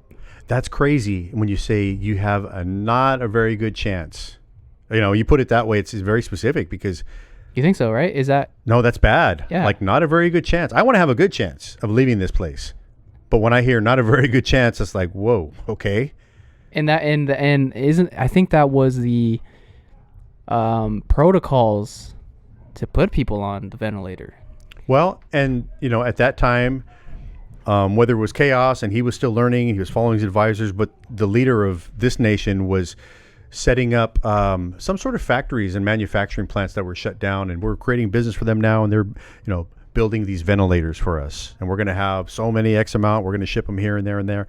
Now, I'm not saying that was nefarious, that he knew that they would be bad, but so I'm not putting on him at all, but I remember him saying we're having these things built, but little did they know, or very well did they know, that these are going to be the final nails in the box, Yeah. So and we could get into recent information from the Pentagon that was released, where ivermectin, the horse drug, and what was the other one? Monoclonal antibodies. Well, when you talk about that is something different. But I mean, just so everyone knows about that, you should look it up anyway. But yeah. Do your DD. Yeah, do your DD and on that, and but. I have an issue with that because it does involve baby fetus. And interesting. Yeah. That's my thing with that. Oh. And I'm not, I'd say a practicing Christian as far as I don't drive to a church and belong to a congregation, which would be great for fellowship, I think, especially in these times. But this is what I understand. I have beliefs as far as that I'm not really cool with that being inside of my being, Yeah, I did not know that. Yeah. So that's the monoclonal antibodies. Oh. But there's the ivermectin. I think that's one of the big HCQ. things. There's another one, I believe, not a monoclonal, but if you're talking about a protocol, maybe? Yes. Okay, so then we are using, we aren't using, but we stocked up on the Zelenko protocol, which is popular. Joe Rogan, the infamous kitchen sink, I think that was Dr. McCullough. Peter McCullough protocol. And that's the one that ultimately Aaron Rodgers, Dana White, Joe, the big three right there that were using that. That was the McCullough protocol. But there's different ways of going about it. The one that and not because we have any loyalties, but we had family that was south of the border and they were down there. Hey, we need HCQ, hydroxychloroquine. We need azithromycin and ivermectin. And then, there's a dosage, a schedule to take, and it works. I'm not saying that not for me. I'm immunized. And for those that aren't really up on that, I am immunized, meaning that I have God's vaccination in me. I mean, meaning that I went through it. It strengthened my immune system. Luckily, I'm not in that age group that I'm not there yet, that I didn't have comorbidities. I'm in pretty good health. I haven't had, I'm trying to use a different word here. I haven't had any external liquid prescriptions for any sort of flu, influenza, anything for many years. And coincidentally, I don't even need to knock on wood here that I have not been sick. If I get sick, I get a stuffy nose for a day, literally for hours. I don't get sick anymore. I don't. And I think it could have something to do with not taking in foreign substances that I don't need. And I'm just building up my natural immune system. I'm natty. You're natty, bro. I'm natty, bro. I try to be. Yeah. And you know what? I don't eat a whole lot of pizza. I had some last night, coincidentally, but I probably have pizza a few times a year. So staying away from processed foods. Cheeses are not good for my either allergy or buildup of mucus, which I grew up with asthma, but I don't need anything with that anymore. I kind of outgrew it at 18. But anyway, so your mom was on any sort of medication or any natural? I don't know about the medication. I don't know exactly what she was taking, but I know that she was on oxygen. She was at the hospital for, I want to say like a week, and she had a very hard time breathing, which it was in the lungs, and like that's getting close to the part where they put you on the ventilator. And thankfully they didn't put her on, so she went home. They gave her oxygen at home. See, and that's the bullshit of it all, is that it didn't have to last that long and be that iffy, because these protocols work, and you could be over this thing without any hospital stay or any scare in a matter of a few days, 3 to 4 days. I mean, it's just, and the stuff that they are banning, like the HCQ, why was it in 2016 that France pulled it all off the shelf? It used to be over the counter. You can't get it now. And then on top of that, I'll get you the dates, but there's a really, really interesting book that I'm reading by Bobby Kennedy Jr., so it's John F. Kennedy's nephew. The Real Anthony Fauci. It's a bestseller on Amazon, and I don't know how. I don't know how it's selling on Amazon, but it is, and it's gold star across 5 stars across the board. But if you to get a hold of that, either in a book form or Audible, just listen or read the foreword, which you could probably do in about 10 or 15 minutes. It's a substantial foreword. It'll blow your mind what's going on right now. I mean, blow your mind what's going on. And do you like being lied to when it comes to yourself or your family, your well-being? I mean, do you like being straight up just lied to about this whole thing? They lie about everything, and they're using the media as their tool for that. But it's just blatant lies. It's crazy. Just that, as you see me right now, that's gaslighting. It's gaslight. It's just crazy, dude. Well, That's what gets me. Can we talk about the hospitals being incentivized Monetarily. as well? Monetarily. Right. Yeah. So that is facts. I can bring you numbers on that next time too. I have them. Yeah. We'll get back to these questions because I think our next episode will be the thing. It'll be focused on that. Yeah. And I think what we can do with the magic of yourself and Gus, who I was hoping to meet tonight, but I know he just couldn't make it to this. But we'll get back to the questions, and some of these questions we can come back to on the next. It would be a shame not to. No, definitely. So I'll just run through these now, and then.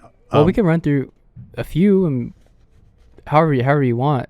You want to run through it, or you want to do it next time? How much time? Where are we at? We've been at 1 hour and 20 minutes. That's where we're at now? Yes. Let's take it to an hour and a half. Let's do it. Oh, give or take. Yeah. Finish the line. Okay, here we go. Yeah. Okay. So, why has the number of influenza deaths disappeared for the first time in recorded history?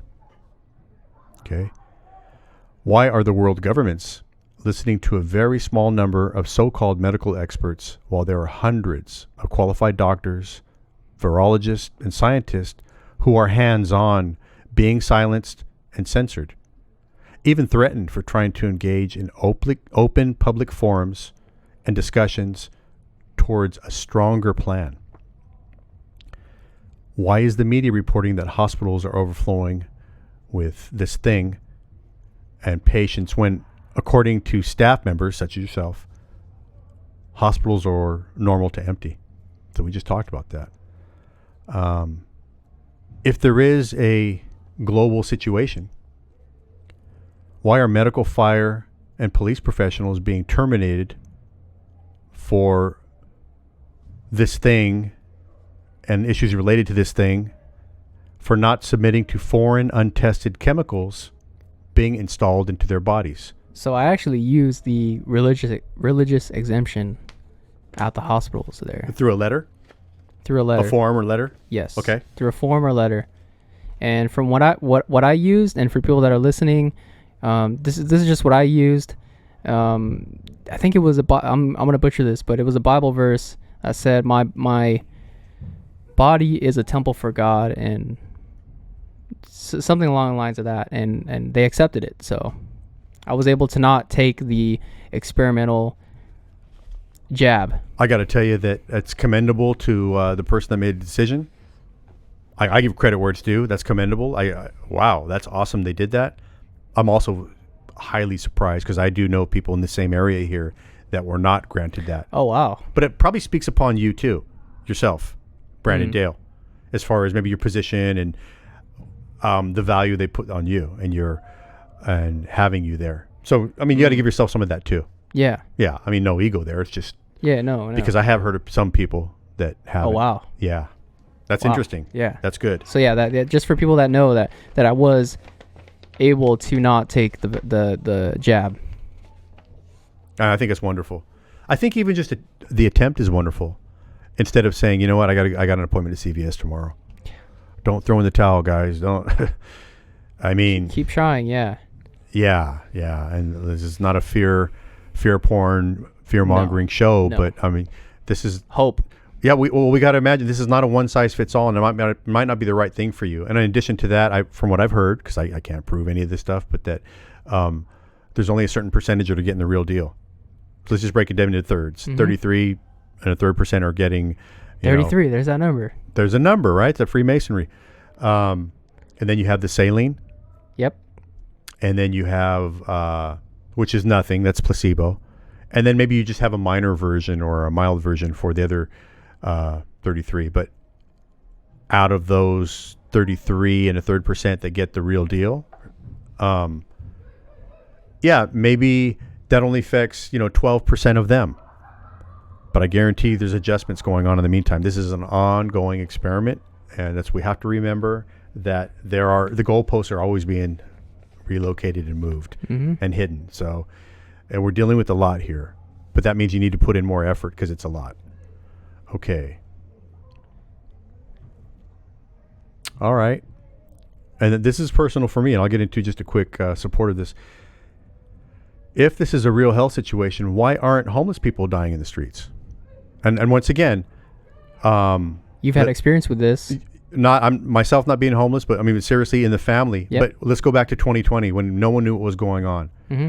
But I noticed this yesterday. I don't see a whole lot of homeless people, at least in my circle, which is pretty wide. I live in Ventura. My circle goes up to probably La Conchita, Carpinteria, out to down to Wainimi, and then out to Fillmore. I'm not seeing a lot, but that's another podcast. I know, but I think they may be they're being lifted and picked up off the street. I don't think that they're disappearing through any health reasons. I think they're being relocated. Because I know that in Venice and in LA, there's rows and lines of homeless people on the streets with tents, and Santa Monica as well. Santa Monica, no, yeah. I'm sorry. And Orange County is a big one. Orange County's big with that. Yeah. They're tent cities. Yeah. But also, there's some things going on in the Ventura, Santa Clara River bottom. And oh, wow. Have you heard about this stuff? No. There's cities over there. Sheesh. Yeah, I know a guy, a friend that was down there doing, for some reason, they wanted the Census Bureau to go down in the river bottoms and get a census count. And he told me there's makeshift, can't call them homes, shacks, tents, and all this stuff, but there's also some human trafficking going on in there too. Oh, man, jeez. Right here. Damn. And that the cops, he called the cops or saw cops, hey, this is going on. I was just over there, and they're like, we're not really focused on going in there right now. Wow. Crazy. Yeah, that is crazy. It's a free-for-all in there, drugs and, yeah, it's sick, man. It's sick. Dang, I didn't know that was going on here. That was a good year ago, but I haven't heard. Wow. I haven't heard. But see, that's the thing. That no one's shining a light on it as far as anyone with any influence, newspapers or media. Or, you don't hear this stuff. Wow. It's all. Yeah, it's just crazy. Everything else has been put on hold for this. Real quick though. So we have a family member that slipped, and he's still falling on drugs, in and out of the system. So he's in and out from 800 South Victoria, right? His address. But when he's out, I'm sure he's digging in the cans for food, scraps that other people have half eaten and put. I mean, this sort of thing, and he's fine. Yeah. I mean, as fine as a drug addict in the street could be, but I mean, as far as he's still around, he's thriving. So that's once again, we're asking questions here. Oh, and just wondering what the hell. Yeah. How is that possible? If this is so deadly, I don't get it. Yeah. If in fact this health situation started in late 2019 to 2020, how did all the governments around the world know to order and deliver PCR tests around the world in 2018? A whole year before this started. Okay. Mm. If used masks are known to be highly contagious, why are there thousands of so-called infected masks littering streets and countrysides all over the world? That anyone could just go up and, In the oceans? In the oceans? Yeah. Yeah. These are just questions. If this is a true emergency health situation, why is it that rules differ so greatly from country to country, state to state, and city to city? Why isn't just a uniformed, if they are following the science, that's another word they stole, The science. Yeah, They're science. not. Science should be questioned. Yep. That one interview with Dr. Fauci, if you're questioning Dr. Fauci, you're questioning science. And I like how you put the Mengele Hitler Was that Hitler? Yeah, he's got that Bostonian accent, but I like how you did it better. Yeah. That's a Klaus Schwab, right? Klaus Anal Schwab. Okay, here we go. Because remember in China they were proposing anal swabs for you can't dude. Some people will like that. I think it's part of the experiment. Let's just say some stupid shit and see if people believe it. Put on 3 masks this week. Okay, Well, dude, okay. Did I hit a nerve? You did. Now that you say that, I've been seeing more people wearing double masks. I know. I don't watch the news, so I don't know where that's coming from. No, I've been in real life. No, I know, but I don't watch the news to say that's what they're telling me to do now. I don't know. So okay. I met a lady today like that. Nice lady, super cool, but she's in a fear state. And she's suffering from this mass formation or psychosis. Yeah, mass delusional psychosis. And this is why I accept how people are acting differently. They're hypnotized. They're in a trance, but they're somehow, we won't get into all that right now. So I think, so we're at an hour and 29 minutes. And we can continue this on the next. Well, how about this? I've got 3 more on this page. Oh, okay. No, it's perfect timing. Let's do that. Perfect timing. All right. Okay.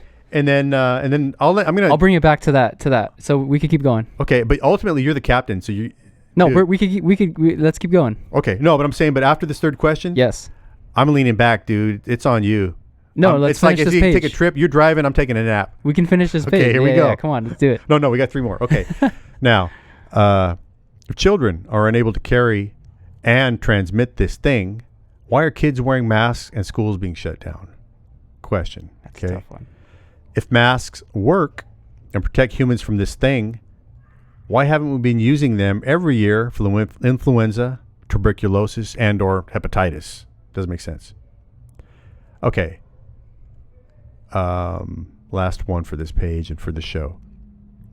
Why have we not seen people falling and dying in the streets if this was so deadly from day one? Or at home, for that matter, as far as if we were supposed to be quarantined, we still had people out in the streets that had to work. We still had, sanitation drivers, and I haven't heard of any trash trucks crashing because the driver just couldn't breathe, and it's not happening. You know what is happening, and this is after the implementation. Implementation. There you go. Okay, there you go. The implementation of the jab. People are falling over on soccer fields, or people are falling over. That I've seen that, and they're from cardiovascular.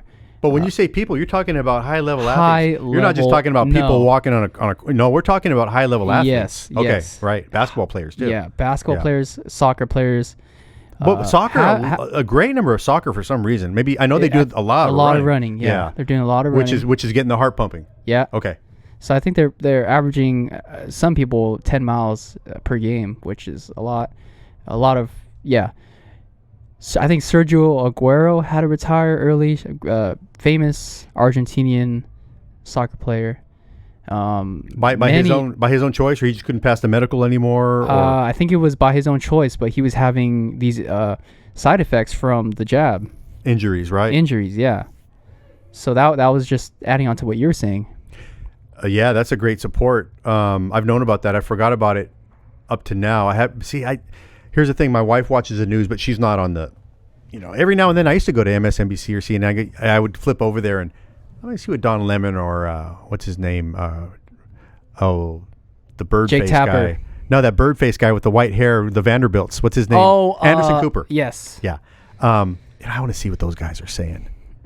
I'd make it about 5 minutes, and but then I'd go to Fox. I like Tucker, but at the same time, really, come on, he's part of. That's a big corporation, and we could talk. When we're going to have an entertainment Hollywood media segment where we talk about how few companies actually control all the media and entertainment. Yep. I mean, and I'm starting to like it now. People get pissed off when I bring up Disney and we go down that rabbit hole, Yeah. No, can't be. My kids like going there. Oh, that's okay. Yeah. Yeah, that's another one. Yeah.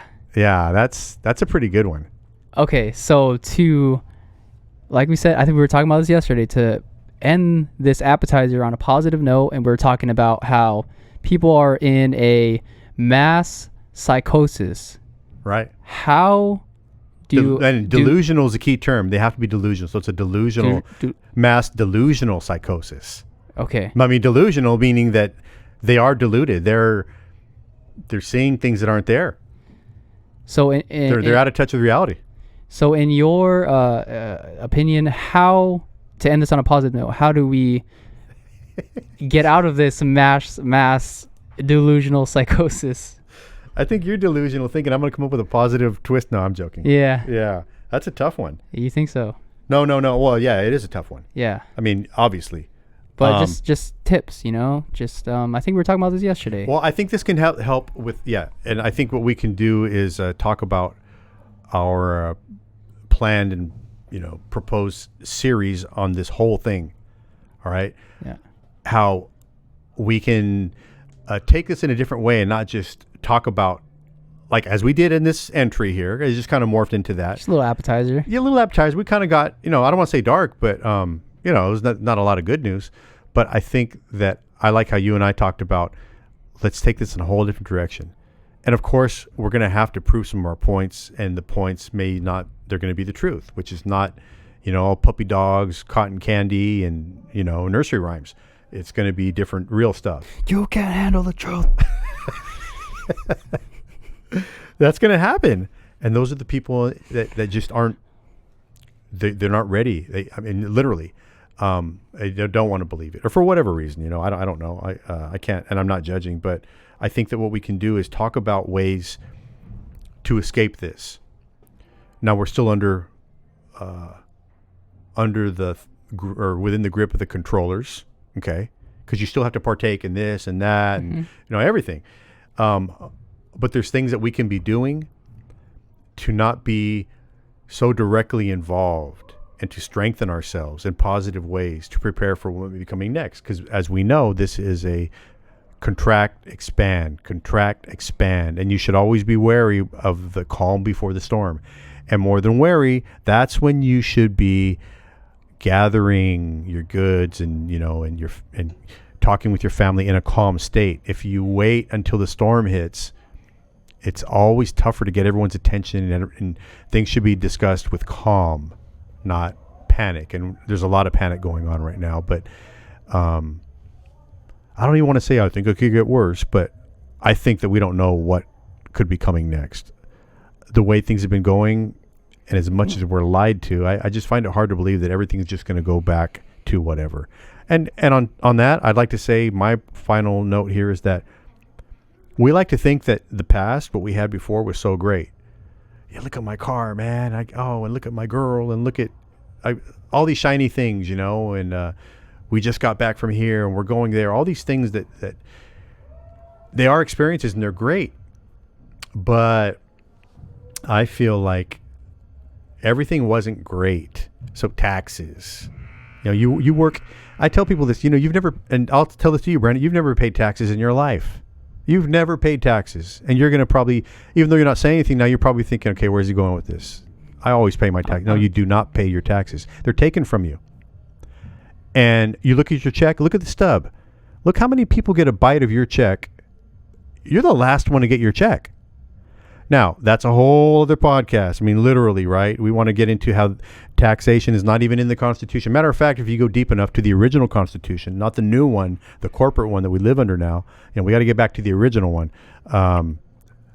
part of that other podcast. But things, we think that they were great, but they really weren't, because they could be a lot better than they were.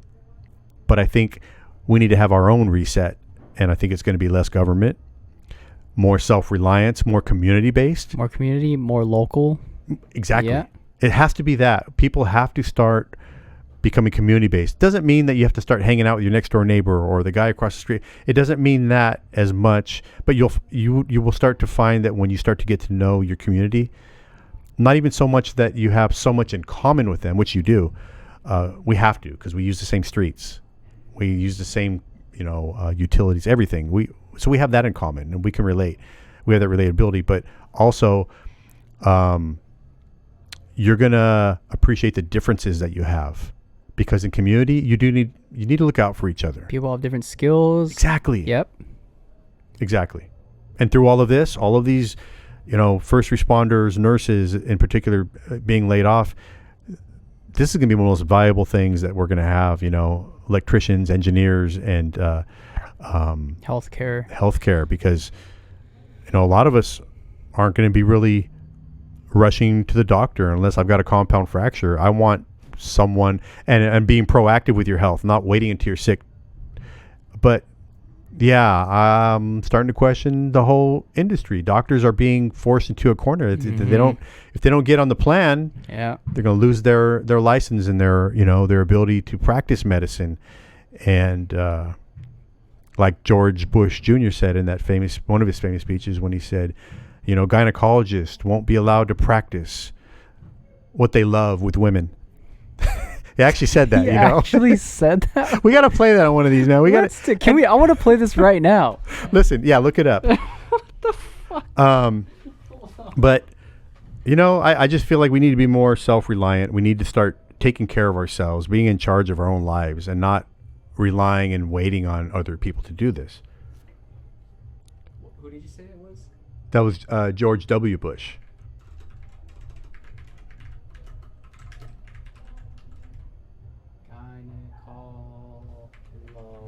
and then put in speech after that. You can put gynecology, but there you go, speech. There you go. There you go. We got an issue in America. Too many good docs are getting out of business. Too many OBGYNs aren't able to practice their love with women all across this country. These are the people that are controlling our lives, man. You know, you got to laugh though, and I think that's where I'm getting with this. Is I'm starting to become laughing and disrespectful to these so-called leaders. They don't deserve my respect, man. They're supposedly they're public servants, but they've turned the tables to where they're rulers, and that's not what this is all about. We got an issue in America. That Too many good docs are getting out of business. That was my impersonation, right? That was a good impersonation. You like that? I've been working on it for a couple minutes.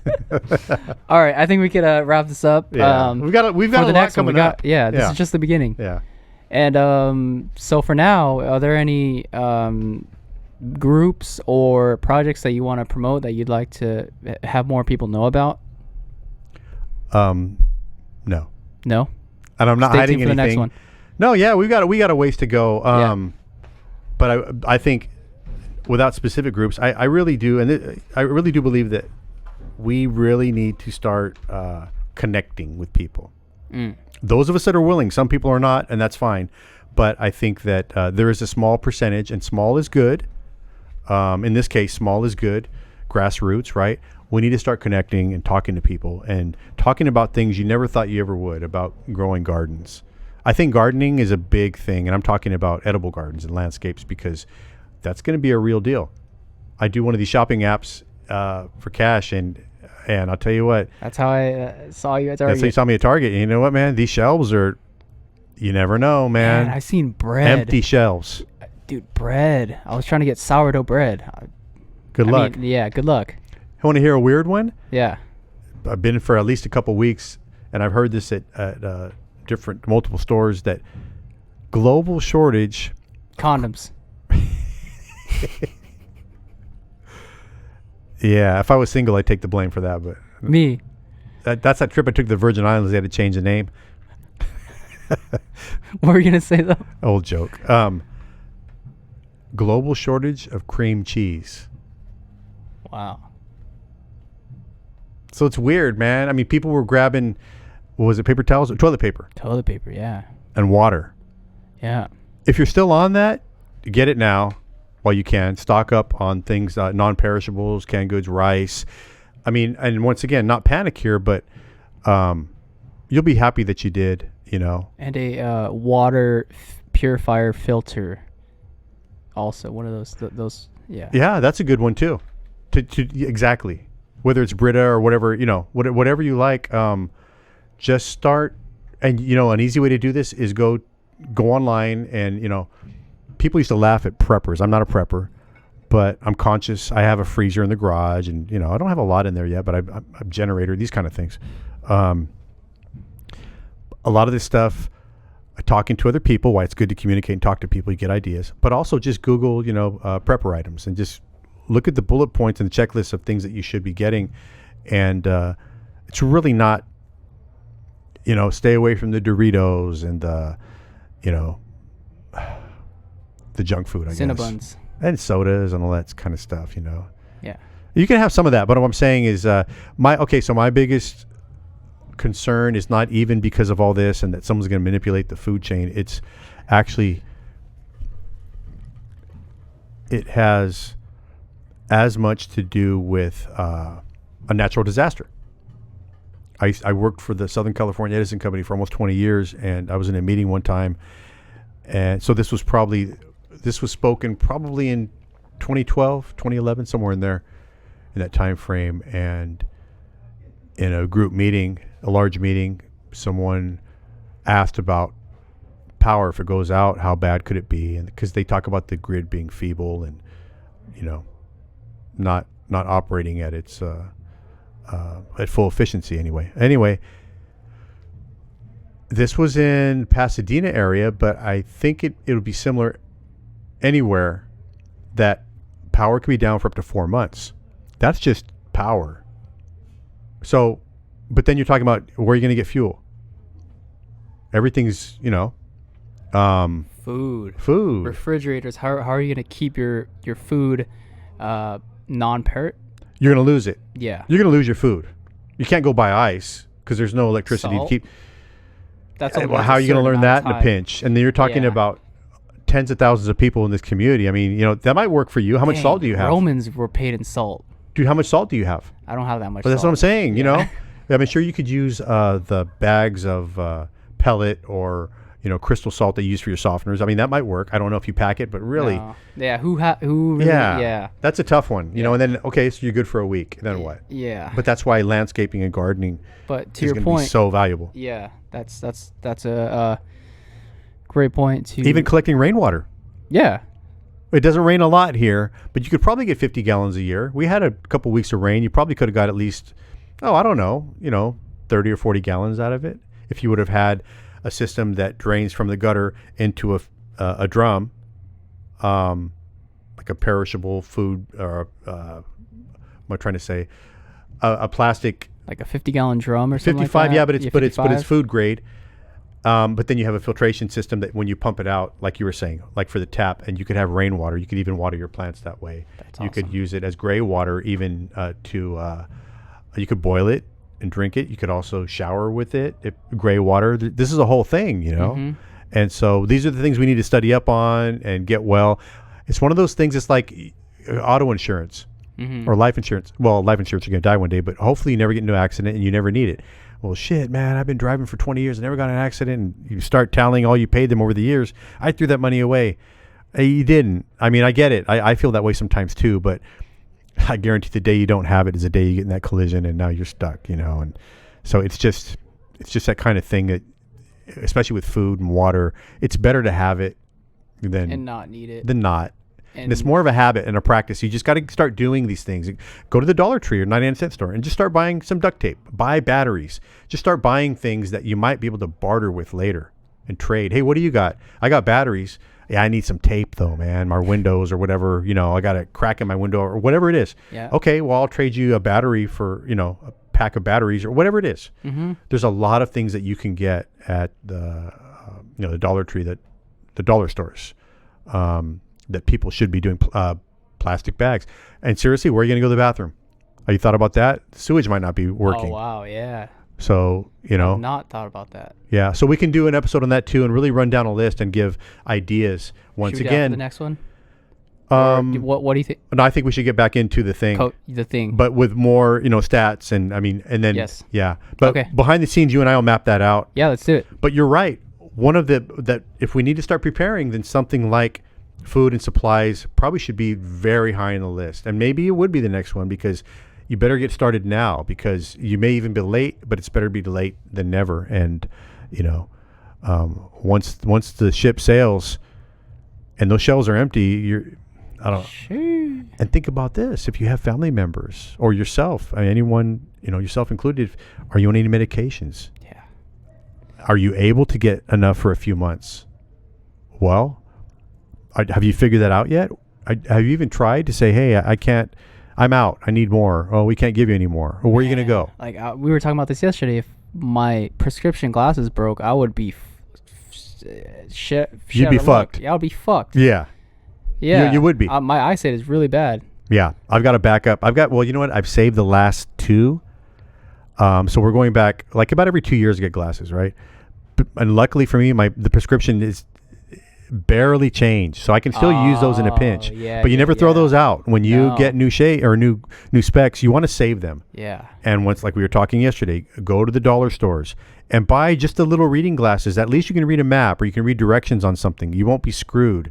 So you should buy a handful of those and keep them in different rooms. Yep. One in your car, whatever. Yeah. But these are the things we'll talk about because this should not be intimidating because seriously, these are things you can do on your way home from work, on your lunch hour, or on a day off, and just walk around the store and and I've had good luck with not wearing the mask at all of these Dollar Trees. I mean, they don't care. These guys aren't making enough in there. They, they're not cops, and so anyway, it's another thing we'll talk about how I don't really wear it anymore. I'll do it, like I said earlier in the show, when I said I'll do it to accommodate someone else, or if they feel better about it. I'm fine with that. It's not going to hurt me, but I'm not going to just take a stance because, hey, I don't believe in that. It's true, but you get it. Yes. But I just noticed at the dollar stores, they don't bother me there. Okay. Yeah. Whole Foods too. Really? Yeah. And that's Bezos. Well, not really, but it's the CIA or whoever runs that. But Yeah. Wow, interesting. But you know what? It's okay. We're gonna go on another tangent. Well, this will be the last tangent. Okay. Yeah. So it's these people that are following the rules that are being given to them. So it kind of like damn, to compare this to the Gestapo, it's like they were given orders to take these people to these camps. And it's like, to end this on a positive note, we as the people have the power to recognize what's going on and not follow these orders that are being given to us. I'm with you. And, in all fairness to people listening right now, or to a segment of people, we're not saying it's easy. And it may be an adjustment for you. Maybe the first time in your life you've had to actually go against the grain, right? Or try to surf against a wave, instead of riding a wave. And now we find like this is a tidal wave, but we're actually trying to go into it and navigate. So it's not easy. So don't get discouraged. Yeah. But it's nice to build up. You need to surround yourself with people that feel the same way, or at least asking the same questions. You need support. To do this thing alone is going to be a tough road. Yep.